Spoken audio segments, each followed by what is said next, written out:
Do livro Pão Nosso, capítulo 119, Ajuda Sempre. Psicografado pelo médium Chico Xavier, através do Espírito Emmanuel. 119. Ajuda sempre. Mas Paulo respondeu: Que fazeis vós, chorando e magoando-me o coração? Atos 21:13. Constitui passagem das mais dramáticas nos Atos dos Apóstolos, aquela em que Paulo de Tarso se prepara, à frente dos testemunhos que o aguardavam em Jerusalém. Na alma heróica do lutador não paira qualquer sombra de hesitação. Seu espírito, como sempre, está pronto. Mas os companheiros choram e se lastimam, e do coração sensível e valoroso do batalhador do Evangelho flui a indagação dolorosa. Não obstante a energia serena que lhe domina a organização vigorosa, Paulo sentia falta de amigos tão corajosos quanto ele mesmo. Os companheiros que o seguiam estavam sinceramente dispostos ao sacrifício. Entretanto, não sabiam manifestar os sentimentos da alma fiel. É que o pranto ou a lamentação jamais ajudam nos instantes de testemunho difícil. Quem chora ao lado de um amigo em posição perigosa, desorganiza-lhe a resistência. Jesus chorou no horto, quando sozinho, mas em Jerusalém, sob o peso da cruz, roga às mulheres generosas que o amparavam a cessação das lágrimas angustiosas. Na alvorada da ressurreição, pede a Madalena esclareça o motivo de seu pranto junto ao sepulcro. A lição é significativa para todo aprendiz. Se um ente amado permanece mais tempo sob a tempestade necessária, não te entregues a desesperos inúteis. A queixa não soluciona problemas. Ao invés de magoá-lo com soluços, aproxima-te dele e estende-lhe as mãos. Emmanuel, Pedro Leopoldo, 22 de fevereiro de 1950. Querido amigo, querida amiga, que bom estarmos aqui juntos em mais esta lição do livro Pão Nosso. Neste capítulo 119, o capítulo 119, Ajuda Sempre, é uma exortação que Emmanuel nos faz quando nós estamos diante de um amigo, de uma pessoa querida, e que essa pessoa está passando por dificuldades, provações. Então, ele nos diz como que nós temos que proceder diante deste quadro, que muitas vezes nós temos reações que não são as melhores, que são reações que não vão ajudar esta outra pessoa. Então, esta passagem que está em Atos dos Apóstolos diz: Mas Paulo respondeu: Que fazeis vós, chorando e magoando o meu coração? Então, Emmanuel explica: onde ocorreu esta passagem, em que situação que ela ocorreu. Diz que ela constitui uma passagem das mais dramáticas nos Atos dos Apóstolos, aquela em que Paulo de Tarso se prepara à frente dos testemunhos que o aguardavam em Jerusalém. Naquele momento, Paulo estava preso e estava, então, para ser julgado.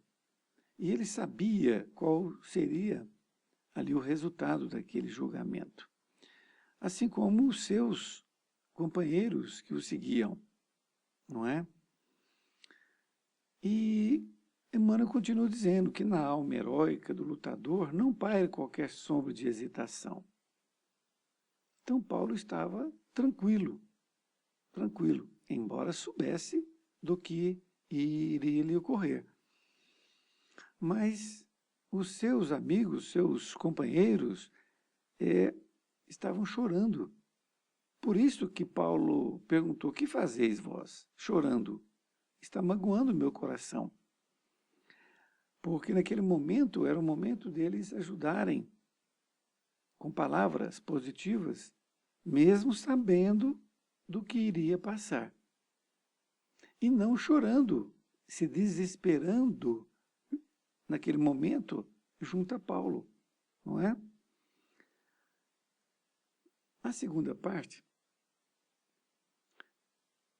Emmanuel explica: seu espírito, como sempre, está pronto, mas os companheiros choram e se lastimam, e do coração sensível e valoroso do batalhador do Evangelho flui a indagação dolorosa.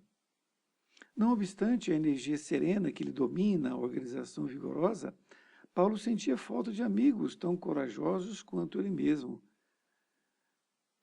Paulo realmente estava naquele momento sozinho, porque precisava de ajuda para, não é, manter ali o equilíbrio para enfrentar a situação com equilíbrio, e ele não tinha aquele amigo.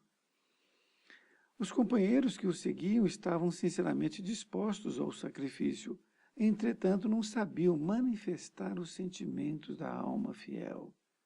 É exatamente isto que acontece muitas vezes conosco, não é?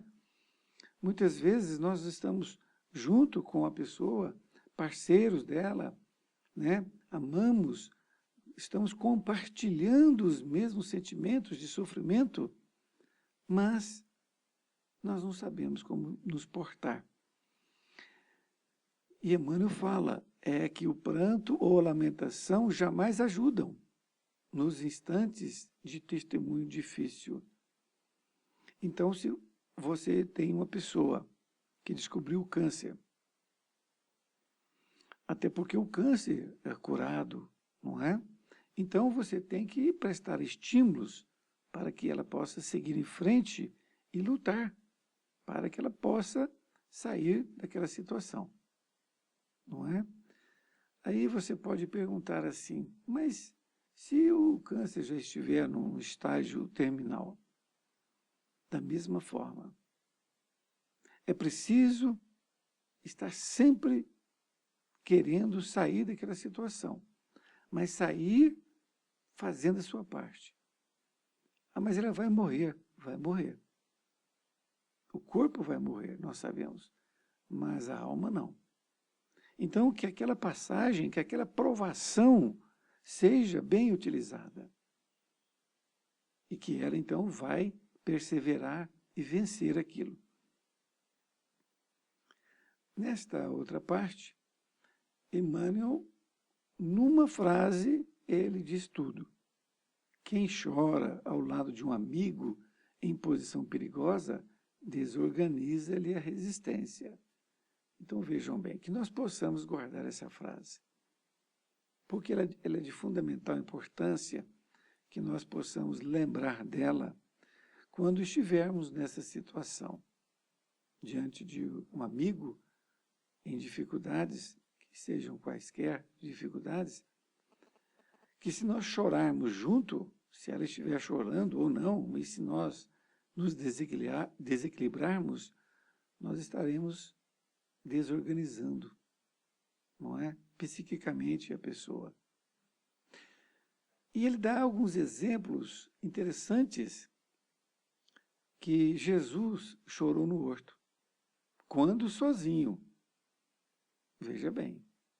Mas em Jerusalém, sob o peso da cruz, roga às mulheres generosas que o amparavam a cessação das lágrimas angustiosas. E também na alvorada da ressurreição, pede a Madalena esclareça o motivo do seu pranto junto ao sepulcro, porque naquele momento era um momento de redenção, era um momento que Jesus estava aparecendo, dizendo que não estava morto, não é? Que estava vivo. E Emmanuel continua dizendo que a lição é significativa para todo aprendiz. Se um ente amado permanece mais tempo sob a tempestade necessária, não te entregues a desesperos inúteis.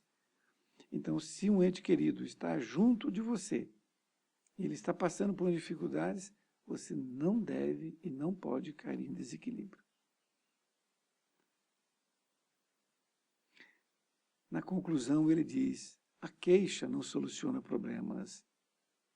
Ao invés de magoá-lo com soluços, aproxima-te dele e estende-lhe as mãos.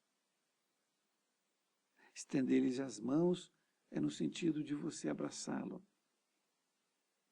e dizer que ele deve ter forças para seguir em frente com fé, com perseverança, e que você está ali para o que der e vier, junto dele. Ele tem que sentir essa sua presença de forma vigorosa, de forma otimista. E desta forma nós tenhamos uma conduta realmente de um cristão. Porque Jesus, Paulo de Tarso e tantos outros nos deram esse exemplo que Emmanuel aqui nos coloca. Caso deseje saber sobre qualquer lição, envie um e-mail para rabirraboni@gmail.com, que será um prazer em responder. Um grande abraço e até mais ver.